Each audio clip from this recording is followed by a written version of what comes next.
Hi, I'm Charlie from gardenman.net, and a lot of my friends have been asking me about tomato blight, which is when the tomatoes get that dark black spots underneath the bottom of the tomatoes, and this is what we do to combat it.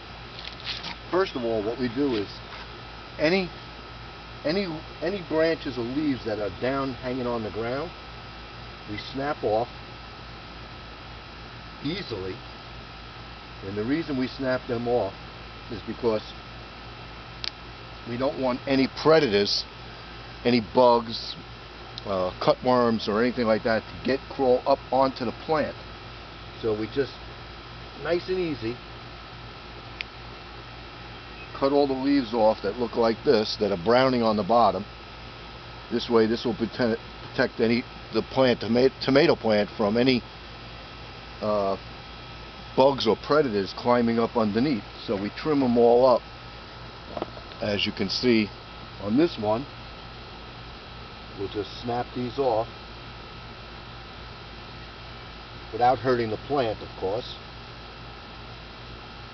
This way nothing's there. And when you go to water your tomatoes, instead of taking the garden hose and taking it and just watering the plant, which is a big no-no. Tomatoes do not like to be wet. The leaves don't like to be wet. The tomatoes themselves don't like to be wet. So what we do is we take the hose, and from the bottom we make a little trench and we fill them all up with water about every 3 to 4 days, depending on the weather. It's going to be 95 degrees here today. And as you can see, we water the plant, but we don't get the whole plant wet. We do the underneath where the roots are, and it gives it a good saturation.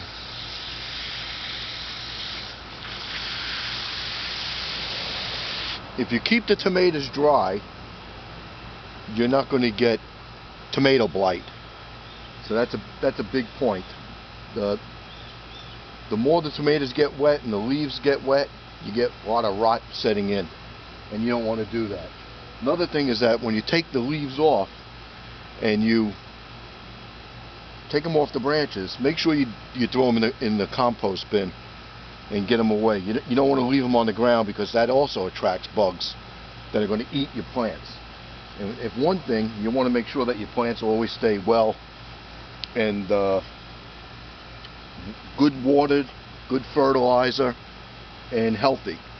So that's one way to combat tomato blight. Later I'll show you a way to make up a solution to put around the tomato plants and into the hole before you plant your tomato plants.